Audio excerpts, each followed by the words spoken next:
اسی طرح آپ دیکھیں کہ شریعت بنانا یہ اللہ کی صفت ہے. اللہ کو کمال اس لیے حاصل ہے کہ اللہ شریعت بناتا ہے. اگر ہم یہ صفت کسی اور کو دیں گے کہ مخلوق بھی شریعت بناتی ہے تو لا محالہ اللہ کی حمد کو بھی تقسیم کرنا پڑے گا. یہ دین اللہ کا ہے، اللہ نے اس دین کو بنایا، کسی اور کو اختیار نہیں کہ یہ دین کے اندر مداخلت کرے. یہاں تک کہ نبی کو بھی اختیار نہیں کہ اللہ کی حلال چیز کو حرام یا حرام کو حلال کر دے. ایک مرتبہ اللہ کے نبی نے شہد کو اپنے اوپر حرام کر دیا. اللہ نے آیت نازل کر دی، یا ایھا النبی لما تحرم ما احل اللہ لک. اے نبی، جس چیز کو اللہ نے حلال کیا آپ نے اس کو حرام کیوں کر دیا ہے؟ یعنی نبی کو بھی اجازت نہیں کہ وہ شریعت سازی کرے. لیکن آج اگر ہم کسی امام کو اس کی اجازت دیتے ہیں کہ فلاں امام کی نے دین بنایا ہے یا فلاں امام کے طریقے کے مطابق ہم نماز پڑھیں گے یا فلاں امام کے طریقے کے مطابق زندگی گزاریں گے، تو جو حمد اللہ کے لیے تھی اتنی حمد اس امام کو بھی دینا پڑے گی. تو دیکھیں یونس علیہ السلام مچھلی کے پیٹ میں تھے، مشکلوں میں تھے، انہوں نے اللہ سے دعا کی، لا الہ الا انت سبحانک انی کنت من الظالمین. یا اللہ، تیرے سوا کوئی سچا معبود نہیں، تو پاک ہے اور میں ظالموں میں سے ہوں. دعا کی، اللہ تعالیٰ نے اس مشکل سے ان کو نجات دی اور کہا فاستجبنا لہ. ہم نے یونس علیہ السلام کی اس پکار کو سنا، اس دعا کو سنا، ونجیناہ من الغم، اور غم سے ان کو نجات دی. وکذالک ننجی المؤمنین، اسی طرح ہم مومنوں کو نجات دیا کرتے ہیں. اور تم انہی کی طرف نسبت کرو جن سے تم پیدا ہوئے ہو. منہ بولا بیٹا پالنے والے کو باپ نہیں کہہ سکتا. جب سورہ احزاب میں آیتیں نازل ہوئی،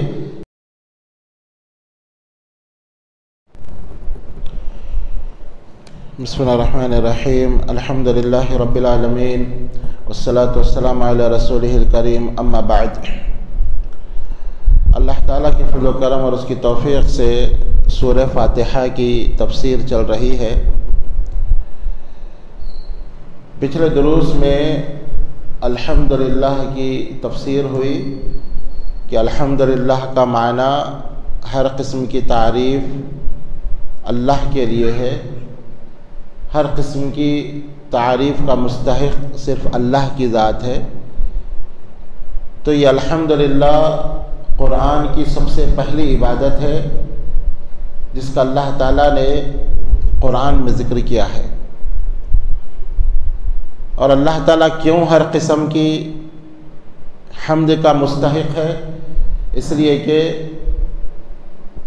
اس کی ذات کے اندر کمال ہے اور اس کی صفتوں میں کمال ہے اور اس کے افعال میں کمال ہے. کیونکہ اللہ تعالیٰ کامل ہے، اسی لیے وہ ہر قسم کی تعریف کا مستحق ہے. یہاں پہ ایک اہم جو مسئلہ ہے، عقیدے کا مسئلہ، جس پہ بہت سارے لوگ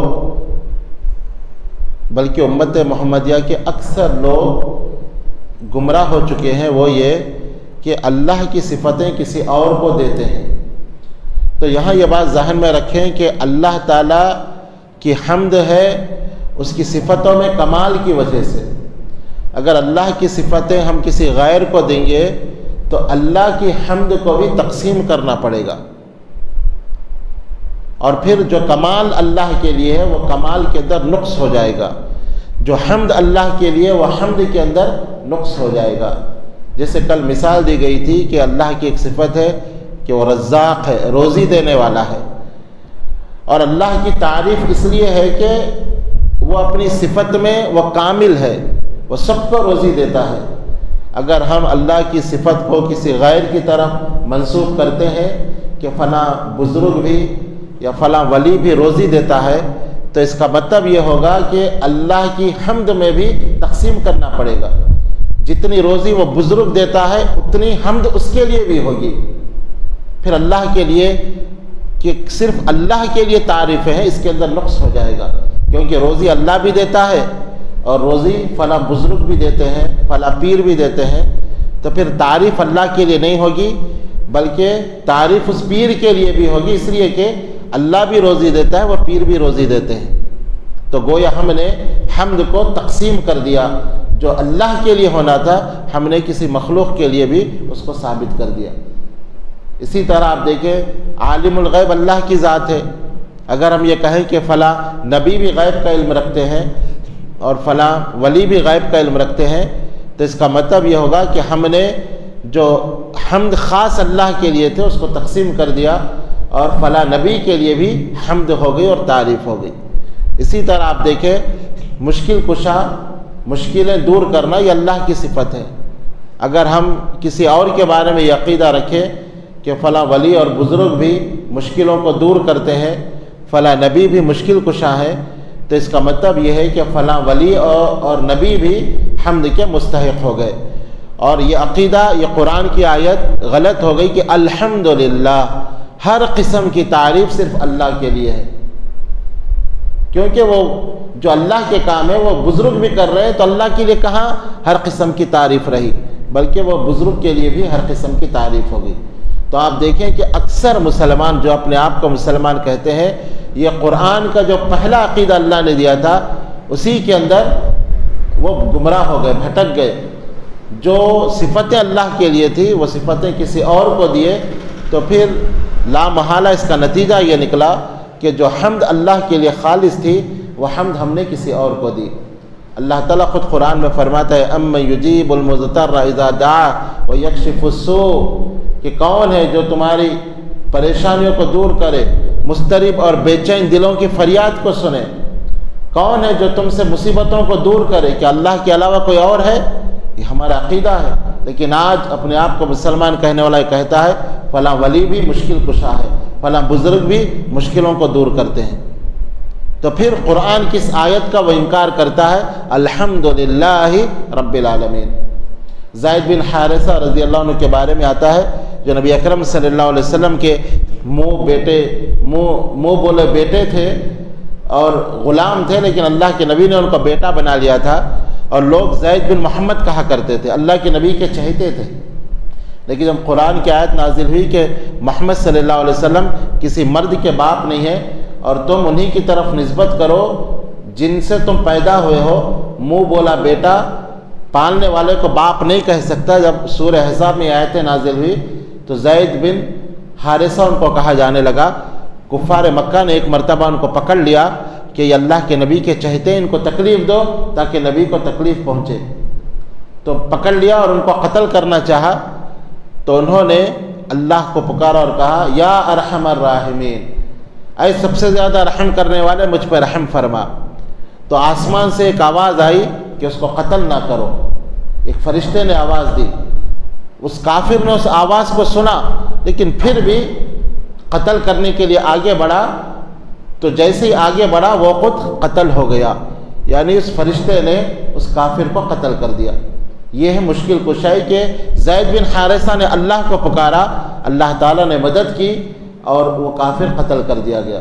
اسی طرح آپ دیکھیں یونس علیہ السلام مچھلی کے پیٹ میں تھے، مشکلوں میں تھے، انہوں نے اللہ سے دعا کی لا الہ الا انت سبحانک انی کنت من الظالمین، یا اللہ تیرے سوا کوئی سچا معبود نہیں، تو پاک ہے اور میں ظالموں میں سے ہوں۔ دعا کی، اللہ تعالیٰ نے اس مشکل سے ان کو نجات دی اور کہا فاستجبنا لہ، ہم نے یونس علیہ السلام کی اس پکار کو سنا، اس دعا کو سنا، ونجیناہ من الغم، اور غم سے ان کو نجات دی، وکذالک ننجی المؤمنین، اسی طرح ہم مومنوں کو نجات دیا کرتے ہیں۔ اسی طرح آپ دیکھیں کہ شریعت بنانا یہ اللہ کی صفت ہے، اللہ کو کمال اس لیے حاصل ہے کہ اللہ شریعت بناتا ہے۔ اگر ہم یہ صفت کسی اور کو دیں گے کہ مخلوق بھی شریعت بناتی ہے تو لا محالہ اللہ کی حمد کو بھی تقسیم کرنا پڑے گا۔ یہ دین اللہ کا ہے، اللہ نے اس دین کو بنایا، کسی اور کو اختیار نہیں کہ یہ دین کے اندر مداخلت کرے، یہاں تک کہ نبی کو بھی اختیار نہیں کہ اللہ کی حلال چیز کو حرام یا حرام کو حلال کر دے۔ ایک مرتبہ اللہ کے نبی نے شہد کو اپنے اوپر حرام کر دیا، اللہ نے آیتیں نازل کر دی یا ایھا النبی لما تحرم ما احل اللہ لک، اے نبی جس چیز کو اللہ نے حلال کیا آپ نے اس کو حرام کیوں کر دیا ہے؟ یعنی نبی کو بھی اجازت نہیں کہ وہ شریعت سازی کرے۔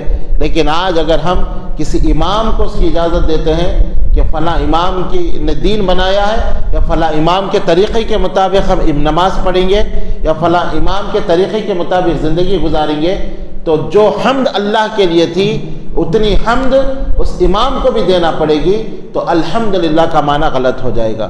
تو شریعت سازی، شریعت بنانا یہ اللہ کی صفت ہے۔ کسی ولی، پیر، بزرگ، امام کو ہم نے اگر یہ اختیار دے دیا تو اس کا مطلب یہ ہوگا کہ وہ بھی تعریفوں کے لائق ہو گیا، اور یہ الحمدللہ یہ جو اللہ کے لیے تعریف تھی وہ اس کے اندر وہ تعریف تقسیم ہو جائے گی۔ تو یہاں یہ بات سمجھنے کی ہے کہ اللہ تعریفوں کے اس لیے لائق ہے کہ اس کی ذات کے اندر کمال ہے، اس لیے حمد اس کے لیے ہے۔ اس کے افعال میں کمال ہے، اس لیے حمد اس کے لیے ہے۔ اس کی صفتوں میں اس کو کمال ہے، اسی لیے حمد اس کے لیے ہے۔ اگر ہم یہ تقسیم کریں گے تو حمد بھی تقسیم ہوگی۔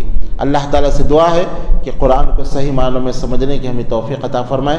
آمین یا رب العالمین۔ وآخر دعوانا الحمد للہ رب العالمین۔ سبحان